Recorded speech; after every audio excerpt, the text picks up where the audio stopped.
ಶಿವನ ಪೂಜಾರು ಏನು ಹೇಳಿದ್ರು, ಏನು ಅಣ್ಣಾ ಸಾಹೇಬ್ ಜೊಲ್ಲೆ ಅವರೇ, ನೀವು ಹೊಟ್ಟೆಗೆ ಅನ್ನ ತಿನ್ಕೊಂಡು ಮಾತಾಡಿ. ನೀವು ಅನ್ನ ತಿಂತಾ ಇಲ್ಲ, ಯಾರೋ ಕೊಡೋ ಅಮಾದಿ ತಿಂತಾಯಿದ್ರಿ. ಯಾವ ಥರ ತಿಂತೀರಾ ಆ ಥರ ಮಾತಾಡ್ತೀರಾ. ಅನ್ನ ತಿಂತಿದ್ರೆ ನೀವು ರೈತರ ಬಗ್ಗೆ ಮಾತಾಡೋರಿ.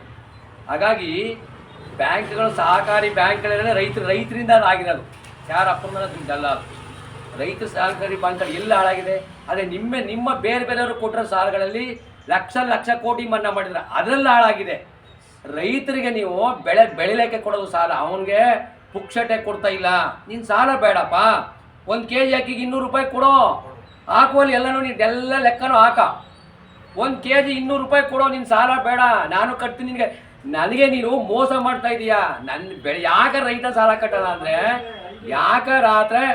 ಯಾಕೆ ರೈತರಿಗೆ ತೊಂದರೆ ಆಗ್ತದೆ ಅಂದರೆ, ನೀವು ಅವನ ಜಮೀನು ಕಿತ್ಕೊಳ್ಳೋಕ್ಕೆ ಅವನ ಬೀದಿಗೆ ತಳ್ತಾ ಇದ್ದೀರಿ, ನೀವು ಲಾಭ ಮಾಡೋಕ್ಕೋಸ್ಕರ. ಹಾಗಾಗಿ ನೀನು 1 kg ಅಕ್ಕಿಗೆ 200 ರೂಪಾಯಿ ಕೊಡು. ನಿನ್ನ ಸಾಲ ನನಗೆ ಅದಕ್ಕೆ, ನೀನು ಸಾಲ ಕೊಡೋದ್ರಲ್ಲಿ ನನ್ನ ದುಡ್ಲಿ ನೀನು ಸಾಲ. ಯಾರ ಅಪ್ಪನ ಮನೋ ಸರ್ಕಾರ? ನಿನಗೆ ತಿರ್ಗಡೆ ಕಾರು ಪೆಟ್ರೋಲ್ ನನ್ನ ದುಡ್ಡು, ನೀ ತಿನ್ನ ಅನ್ನ ನನ್ನ ದುಡ್ಡು. ನನ್ನ ತಿನ್ಕೊಂಡು ನೀವು ಮಾತಾಡ್ಬೇಕಾರೆ ರೈತರ ಬಗ್ಗೆ, ಯಾರ ಅಪ್ಪನ ಮನೆ ದುಡ್ಡು ಅದು ಅಂತ ಮಾತಾಡು. ದುಡ್ಡು ನಮ್ಮ ಅಪ್ಪನ ಮನೆಯದು, ನಮ್ಮ ರೈತರ ದುಡ್ಡು ಅದು. ಎಷ್ಟು ಕೋಟಿ ಹಾಕಿದೆಯಾ ಇವತ್ತು ಕರ್ನಾಟಕದಲ್ಲಿ? ಎಷ್ಟು IPZಗಳಿದಾವೋ? ಒಂದೊಂದು IPZಗೆ 3 ಲಕ್ಷ ಬಂಡವಾಳ ಹಾಕಿವಿ ನಾವು. ಎಷ್ಟು ಎತ್ತುಗಳಿದಾವೋ, ಎಷ್ಟು ಟ್ರ್ಯಾಕ್ಟರ್ಗಳಿದಾವೋ, ಎಷ್ಟು ನೊಗ ಇದ್ದಾವೆ, ಎಷ್ಟು ಹಗ್ಗದ ಬೆಲೆ ಕಟ್ಟಕ್ಕಾಗಲ್ಲ. ನೀವು ಯಾವ ಅರ್ಥಶಾಸ್ತ್ರಜ್ಞ ಇದ್ರ ಬಗ್ಗೆ ಮಾತಾಡಿನೋ? 2,000 ಕೋಟಿ ಕೊಟ್ಬಿಟ್ರೆ ರತ್ನ ಕಂಬಳಿ ಹಾಸ್ತಿದ್ರಿ ನೀವು, ಅವನು ಸ್ವಾಗತ ಮಾಡ್ತಿದ್ದಾರೆ. ಆದರೆ ಭಾರತದಲ್ಲಿ ರೈತರು, ಕರ್ನಾಟಕದಲ್ಲಿ ನಿಮ್ಮ ಬಜೆಟ್ ಮೀರಿ ನಾವು ಈ ದೇಶಕ್ಕೆ 1 ಎಕರೆ ಫಸಲು ಮಾಡ್ಬೇಕಾದ್ರೆ ಇವತ್ತು 1 ಲಕ್ಷ ರೂಪಾಯಿ ಬಂಡವಾಳ ಹಾಕ್ತಾ ಇವಿ. ದುಡ್ಡು ಎಷ್ಟಾಯಿತು ಒಟ್ಟಿಗೆ ಅನ್ನ ತಿಂದರೆ ಇದ್ರ ಬಗ್ಗೆ ಯೋಚನೆ ಮಾಡ್ತಾರೆ. ನೀವು ಯಾರೋ ಕೊಟ್ಟು ಅಮಾದಿ ತಿಂದ್ರೆ ಮಾತುಗಳು ಇವೆಲ್ಲ ಬರೋದು. ಇನ್ನೊಂದು ಸತಿ ಮಾತಾಡಿದ್ರೆ ಇಡೀ ಕರ್ನಾಟಕದಲ್ಲಿ ಕೈಗೆ ಮೆಟ್ಟು ತಗೋಬೇಕಾಯ್ತು. ಹಂಗೇನ ಹೇಳೋದು?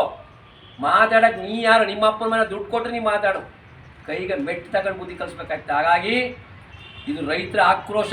ನನ್ನಲ್ಲಿ 200 ರೂಪಾಯಿ ಕೊಡೋ ಅಕ್ಕಿನ ನೀನು 40 ರೂಪಾಯಿ ತಗೊಂಡ್ರೆ 160 ರೂಪಾಯಿ ಮೋಸ ಮಾಡ್ತಾ ಇದ್ದಾರೆ ನನಗೆ. ಅದಕ್ಕೆ ನಾನು ರೋಷ. ಹಗಲು ಸಂಜೆ ಗೈದು ಎಲ್ಲ ಲೆಕ್ಕ ಹಾಕು ನೀನು. ಹಾಗಾಗಿ ಇನ್ನೊಂದ್ಸರಿ ಈ ಮಾತುಗಳನ್ನ ಆಡಿದ್ರೆ, ಇದೆಲ್ಲ ಮಾಡೋಕ್ಕೆ ಯಾರು ಕ್ಯಾಬಿನೆಟ್ ಇದೆ, ಇದಿದೆ, ನಮ್ಮ ಕೇಳೋ ಚರ್ಚೆ ನಾವು ಕೇಳ್ತೀವಪ್ಪ. ನೀವೆಷ್ಟು ಫೋನ್ಗೆ ನಮ್ಗೆ 250 ರೂಪಾಯಿ ಕೊಟ್ಬಿಟ್ರೆ 1 ತಿಂಗಳಿಗೆ ಬರ್ತದೆ. ನೀವೆಷ್ಟು ಹಾಕೊಂಡ್ರಿ ಫೋನ್ಗೆ ದುಡ್ಡ? ನೀವೆಷ್ಟು ಹಾಕೊಂಡ್ರಿ ಬಾಡಿಗೆನ? ಎಲ್ಲ ನಿಮ್ಮ ಟೆಲಿಫೋನ್ ಬಿಲ್ ಕೊಡಿ. ನೀವು ಮೋಸ ಮಾಡ್ತಾ ಇರೋರು, ಕೂತ್ಕೊಂಡು ಕಳ್ಳಂಕಲ್ ಸಂಪಾದನೆ ಮಾಡ್ತಾ ಇದ್ರಿ. ಹಾಗಾಗಿ ರೈತ ಬೆಳೆದ ಅನ್ನ ತಿನ್ನಲ್ಲ ನೀನು, ಇನ್ನೆಲ್ಲೋ ತಿಂತಾ ಇದೆ. ರೈತನ ಬೆಳೆದ ಅನ್ನ ತಿಂದ್ಕೊಂಡು ಆಗ ಯೋಚನೆ ಮಾಡಿ, ಆಗ ಗೊತ್ತಾಗುತ್ತೆ. ಹಾಗಾಗಿ ಏನು ನೀವು ಬೆಳಗಾವಿ ಸಂದೇಶ ಕೊಟ್ಟಿದ್ದೀರಾ ಅದು ವಾಪಸ್ ತಗೋಬೇಕು. ಎಲ್ಲ ಕಡೆ ನಾವು ಇಡೀ ಕರ್ನಾಟಕದಿಂದ ಮೆಟ್ಟು ಚಳವಳಿ ಮಾಡ್ತೀವಿ. ಈ ಥರ ರೈತರ ಬಗ್ಗೆ ಮಾತಾಡಿದ್ರೆ, ಯಾಕಂದ್ರೆ ನನಗೆ ಮೋಸ ಮಾಡ್ತಾ ಇದ್ದೀನಿ ನೀನು, ಅದಕ್ಕೇನೆ ಹೇಳೋದು. ಹಾಗಾಗಿ ಮಾತು ವಾಪಸ್ ತಗೊಂಡು ಏನು ಮಾಡ್ಬೇಕು ಅದು ಮಾಡು. ನೀನು ಕೂರ್ಸಿರೋದು ಕೆಲಸ ಮಾಡೋಕ್ಕಾಗಲಿ. ನಿಮ್ಮ ಅಪ್ಪನ ಮನೆ ದುಡ್ಡು ಕೊಡೋಕ್ಕೆಲ್ಲ, ನಮ್ಮ ಅಪ್ಪನದು ದುಡ್ಡು, ನಮ್ಮಗಳದ್ದು ದುಡ್ಡು. ಪಬ್ಲಿಕ್ ಸರ್ವೆಂಟ್ ನೀನು. ಸಂಬಳ ತಗೋತಿದೆ. ಮೊದಲು ಜನಪ್ರತಿನಿಧಿಗಳು ಅಂತಿತ್ತು, ಹೇಗೆ ಸಂಬಳ ತಗೋತಿಲ್ಲ, ಈಗ ಸಂಬಳ ತಗೋತಿದ್ದೀರಿ ನೀವು. ಪಬ್ಲಿಕ್ ಸರ್ವೆಂಟ್ಗಳು, ಅದನ್ನ ತಿಳ್ಕೊಂಡು ಮಾತಾಡೋದು. ನಮಸ್ಕಾರ.